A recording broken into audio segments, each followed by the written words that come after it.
Les éco-citoyens du projet volontaire 4 minutes durables, dans leur mission d'éducation à la durabilité, sont engagés à faire comprendre que jeter les ordures n'importe où, jeter les ordures au sol est dangereux pour la santé de l'homme, de l'environnement. Jeter les ordures n'importe où n'est pas éco-citoyen. Dans ce cadre, ils ont lancé une campagne d'éducation contre les dépôts et décharges sauvages des ordures à travers le selfie déchet au Cameroun et partout dans le monde. Aujourd'hui, M. Djongou Valéry, géographe, nous accorde une interview environnementale dans le cadre de la décharge située dans la cité bleue de Ngwaikele. Au sein et autour de cette décharge, ayant plus de 10 ans d'existence et de 20 mètres carrés d'environ, on retrouve les 5 non-conformités suivantes. Plusieurs habitations à 0 mètre de la décharge, 2 WC installés sur la décharge, plusieurs bananiers plantés sur la décharge, un lac dont l'eau a déjà changé de couleur et où certaines personnes pêchent illégalement du poisson, une rigole à 0 mètre de la décharge. Ces 5 éléments traduisent les non-conformités et exposent les populations riveraines, l'environnement, la nature à tous les risques possibles. On note par exemple la disparition des bananiers du fait de la brûlure de la décharge. L'inconscience, la méconnaissance et l'ignorance sont des maladies, les plus dangereuses des maladies qui puissent exister. Notre seul problème, c'est qu'on prend conscience du problème le jour de la naissance du problème. L'absence d'une culture proactive au profit d'un dogme réactif nous enferme parfois dans un cercle vicieux. Si on pouvait mesurer les effets de cette décharge sur les poissons, les riverains, les bananiers et bien d'autres, on se retrouverait probablement dans un deuil écologique. Désormais, avec les principes de prévention et de précaution promus par le développement durable, il est question d'anticiper les effets des actions présentes sur le présent et sur les générations futures. Si nous étions tous préoccupés, motivés et conscients des effets de cette décharge sauvage des ordures sur la santé des êtres vivants, sur la santé de la nature, sur la santé de l'environnement, elle n'existerait certainement plus. Voilà pourquoi nous lançons un appel à tous les éco-citoyens de venir en aide. L'interview environnementale dont il est question ici nous a été accordée par M. Valéry Djongou, géographe et consultant animateur dans le cadre du projet d'assainissement de la ville de Yaoundé. Bonjour M. Valéry. Bonjour. Ok, on aimerait savoir, les poissons pêchés illégalement dans ce lac sont-ils consommés par les humains? Tristement, je dirais oui, ils sont consommés par ceux qui y prélèvent. Ok, en tant que géographe, qu'est-ce qu'une décharge sauvage pour ceux qui n'ont jamais entendu parler de ce concept? Bien, je ferai simple pour dire tout simplement que la décharge sauvage n'est rien d'autre qu'un tas, n'est-ce pas, d'ordures abandonnées à un endroit, un endroit non autorisé par que ce soit des particuliers ou encore des entreprises. À la différence d'un système, n'est-ce pas, de stockage, n'est-ce pas, d'ordures conformément au texte. Et à ces endroits, généralement, vous voyez souvent qu'on a installé soit des bacs à ordures, soit des plateformes, n'est-ce pas, de pré-collecte. Mais pour le cas de la décharge sauvage, c'est un tas d'ordures en fait qui est abandonné, qui a été entretenu à un endroit illégal, un endroit qui n'est pas autorisé. Ok, en tant que riverain, pourquoi, selon vous, cette décharge de la Cité Bleue continue-t-elle d'exister après plusieurs années? Qu'est-ce qui pose réellement problème? Bien, en fait, je dirais tout simplement qu'il s'agit du comportement des humains, c'est-à-dire qu'une mentalité qui n'est pas très bonne, donc on a pris et fait de ça une tradition, on fait de ça un quotidien, parce qu'il faut déjà commencer par se demander comment est-ce qu'on fait pour avoir de tels, comment est-ce que ce type de décharge, n'est-ce pas, né? Simplement parce que vous pouvez avoir une ménagère qui produit ces déchets et veut s'en débarrasser. Si à côté, auprès d'elle, il y a peut-être une petite broussaille ou encore peut-être un petit champ, comme c'est le cas là avec des bananiers, parfois elle s'empresse de déverser ces déchets-là ayant pour prétexte parfois qu'elle veut produire un peu de compost pour les bananiers. C'est vrai que les déchets ont cela de particulier qu'elles peuvent constituer, n'est-ce pas, un élément de compost, mais ce sont des déchets qui ne sont pas triés. Là-dedans, on a des déchets organiques, on a des déchets plastiques et autres. Donc, lorsqu'elles le font, une ménagère peut le faire, une deuxième va le faire, une troisième va le faire, et c'est comme ça que la décharge naît. Et on arrive à un moment donné où ça devient très compliqué, il devient difficile de s'en débarrasser, et ça produit ce que ça produit, comme vous avez l'exemple là, tout près. Lors d'une enquête menée par les éco-citoyens auprès de cette décharge, un riverain nous apprenait, à part les moustiques qui nous piquent, la décharge sauvage ne nous dérange pas. Quels sont d'après vous les effets directs de cette décharge de la cité bleue de Ngoïkele sur la santé des populations riveraines? Oh là là, c'est une réponse qui m'est familière, hein, parce que intervenant dans le cadre du projet d'assainissement de la ville de Yaoundé, je rencontre ce type, n'est-ce pas, de réponse sur le terrain, parce que quand on parle de décharges sauvages, ce n'est pas seulement ici à la cité bleue de Ngoïkele, il y a plein de quartiers. Dans plein de quartiers, on trouve ce type de décharges-là, et nous avons généralement ce type de réponse pour des populations qui estiment que la décharge ne pose pas de problème. Elles vivent comme ça avec ces décharges-là depuis une vingtaine d'années, une dizaine d'années, mais que non, ça émane de l'ignorance. Quand vous avez ce type de réponse, ça démontre tout simplement qu'il y a une bonne dose d'ignorance dans les dits, n'est-ce pas, de ces populations. Et vous voyez ce riverain qui vous parle par exemple de simples moustiques. Vous voyez combien il banalise même cette affaire de moustiques. Il ne se rend pas compte, il ne mesure pas combien ces moustiques-là, n'est-ce pas, peut avoir une incidence assez importante sur lui. Parce qu'on parle là de la nouvelle femelle qui se développe. Et à côté, vous avez un lac. Et c'est à ce niveau, la nouvelle femelle, n'est-ce pas, elle se reproduit, elle se développe dans les eaux propres que nous avons au niveau du ménage. Donc, parler, n'est-ce pas, d'incidence directe sur la santé des populations, il faut dire que de telles décharges, n'est-ce pas, ont un impact assez important à plusieurs niveaux, notamment déjà en termes de contamination même des eaux superficielles, parce qu'avec la pluie, il y a le ruissellement de l'eau, l'eau emporte, n'est-ce pas, un certain nombre de déchets, il y a pollution, n'est-ce pas, des eaux superficielles, pollution même de la nappe souterraine parce qu'il y a des infiltrations. Et on en consomme cette eau-là qui provient de la nappe souterraine, et même les eaux superficielles, il arrive qu'on utilise pour parfois des fins du ménage et autres.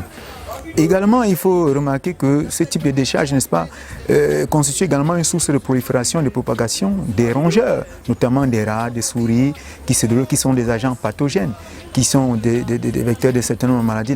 On peut parler de la peste et autres. Vous avez également la prolifération des mouches ou d'autres types d'insectes, qui sont également des vecteurs passifs, n'est-ce pas, d'un certain nombre de maladies. Donc, en dehors de ça, il faut également voir, vous avez parlé du lac tout à l'heure et des poissons que les riverains en consomment. Mais ce lac-là, il est contaminé. Et les poissons aussi consomment, n'est-ce pas, de ces déchets qui sont toxiques. Et en retour, maintenant, c'est la population qui consomme ces poissons-là. Donc, vous voyez, vous mesurez la chaîne, n'est-ce pas, de contamination à ce niveau. Donc, il faut également remarquer que vous voyez que cette décharge-là, elle est parfois brûlée.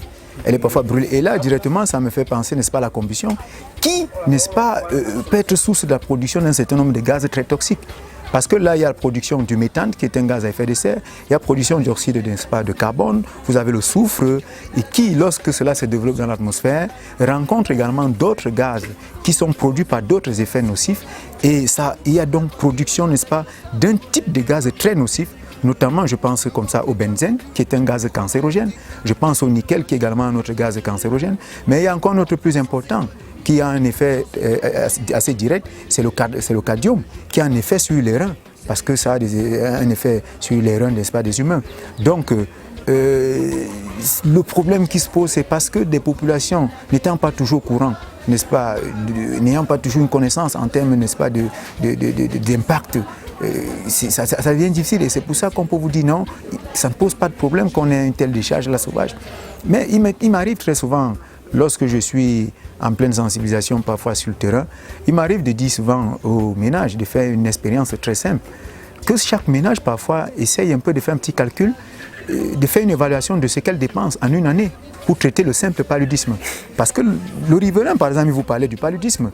Mais oui, mais que chaque ménage essaye d'évaluer ce qu'on arrive à dépenser durant toute une année pour traiter le simple paludisme. Au bout de 5 ans, c'est beaucoup d'argent dépensé. Tout simplement parce qu'on s'intéresse à la conséquence. On veut résoudre la conséquence, mais on n'a jamais pensé à la cause. Donc je crois qu'il est important de penser un tout petit peu à la cause et pour, n'est-ce pas, essayer de préserver sa santé, parce que malheureusement, l'état de santé aujourd'hui dépend largement de l'état de l'environnement. Et qui dit état d'environnement parle, n'est-ce pas, de bonne gestion des déchets. Ok, et quel peut être l'impact direct de cette décharge sur la nature? L'impact direct sur la nature. L'impact, il est là. J'ai déjà pris le cas, n'est-ce pas, de la pollution, n'est-ce pas, de l'eau. La pollution de l'eau, que ce soit des eaux superficielles ou bien encore des eaux souterraines, notamment la nappe souterraine qui est atteinte n'est-ce pas, parce qu'il y a des infiltrations avec le ruissellement des eaux. Vous avez la pollution de l'air, parce que ce type de décharge également est une source de production des odeurs nauséabondes. Et toutes ces odeurs se retrouvent à un moment donné dans l'atmosphère et on inhale, n'est-ce pas, ces odeurs qui peuvent également être source d'un certain nombre de cancers, de problèmes respiratoires. Vous avez également la production des gaz à effet de serre, parce qu'une telle décharge, lorsqu'une telle décharge des déchets, n'est-ce pas, se fermente, il y a production d'un gaz, du méthane. Et vous savez, le méthane est parmi des gaz les plus dangereux, les gaz à effet de serre les plus dangereux. Donc il y a ces gaz qui se produisent et puis ils s'évaporent dans l'environnement.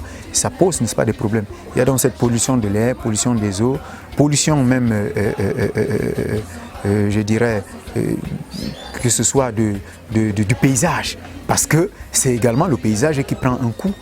Ah oui, le paysage il prend également un coup. Oui, la pollution olfactive. Ah ouais. En effet, les ordures sont censées être jetées dans les bacs à ordures ou les poubelles. Cependant, ce n'est pas ce qui est constaté. Quand on en parle aux populations, elles ne sont pas du tout réceptives. Le plus souvent, on reçoit cette réponse. Isaac en fait quoi? Isaac a été payé pour cela. Mais quel conseil, en tant qu'expert, en tant que géographe, quel conseil vous donnerez-vous à ces gens qui continuent de jeter les ordures n'importe où? Quel conseil donnerez-vous à ces gens qui continuent d'alimenter les dépôts sauvages, d'alimenter les décharges sauvages avec les dépôts des ordures? Ah oui, une fois de plus encore, c'est une réponse qui m'est vraiment familière parce que je vous dis, nous rencontrons ce type de réponse sur le terrain, mais on ne cesse, n'est-ce pas, de donner des conseils et de manière directe. Moi, le conseil que je peux donner aujourd'hui et que je continue de donner parce que je donne déjà ce conseil depuis bien longtemps aux populations, c'est de prendre conscience parce qu'il y a, ceci demande aujourd'hui une réelle prise de conscience de la part des populations. Parce que j'ai pris l'exemple, je vous ai parlé de l'ignorance des populations. Mais c'est parfois une ignorance qui est volontaire parfois. Elle est parfois volontaire parce que, je vous dis, on entretient un comportement dont on a fait de ça, n'est-ce pas, une tradition. Mais on sait parfois, on est parfois conscient du mauvais acte que nous posons. Donc, en termes de conseil, je dis, il faut prendre conscience de ce que l'état salubre, n'est-ce pas, de l'environnement, cela dépend d'abord de nous parce que lorsque l'environnement se trouve dans un état, n'est-ce pas, dégradé, c'est notre santé. On paye le prix nous-mêmes, on paye le prix. Donc il est important aujourd'hui qu'on se dise que la gestion des déchets, ce n'est pas l'affaire d'une seule personne, c'est l'affaire de tous. Ce n'est pas seulement l'affaire d'Isakam. Ce n'est pas parce qu'Isakam a un contrat avec l'État du Cameroun qu'on pense que Isakam doit peut-être venir prendre les déchets dans nos domiciles. Non, pas du tout. Le ménage a une part de contribution en ce qui concerne le travail d'Isakam. Parce que Isakam vient récupérer les déchets à des endroits au niveau des plateformes qui ont été réservées pour recueillir ces déchets. Et parce que Isakam, c'est un opérateur de collecte d'ordures, en réalité.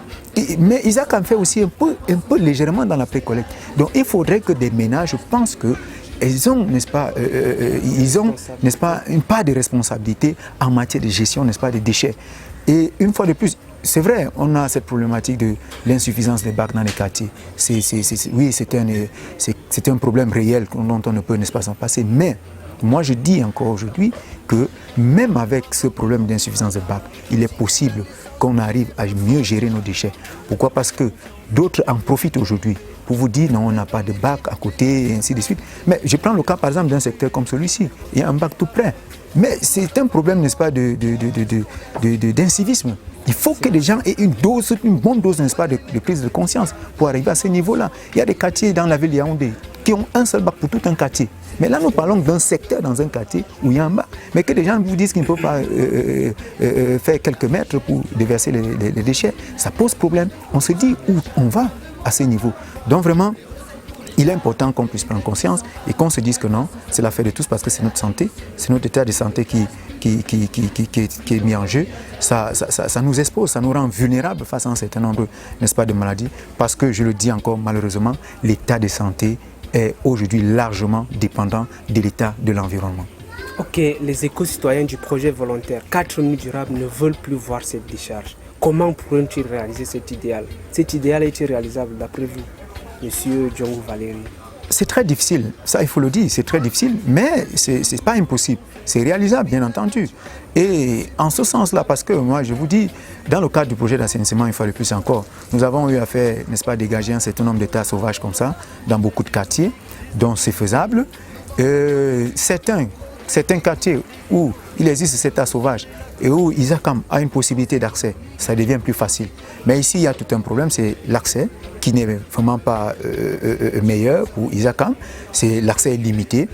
Et qu'est-ce qu'il faut faire à ce niveau? Moi, le conseil que je peux donner à l'association dont vous faites partie aujourd'hui, c'est de mettre à contribution la population riveraine et Isacam également.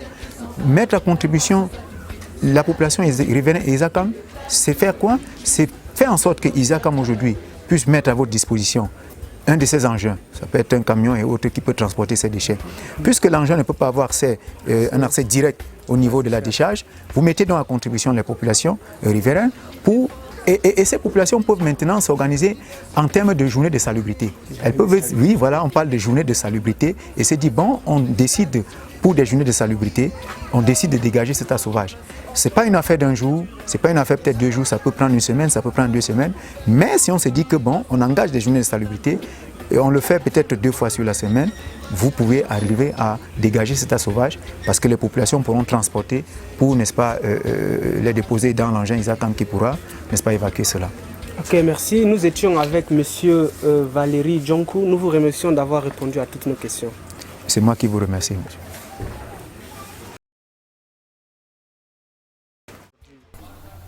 Avec 4 minutes durables, vivons éco-citoyens.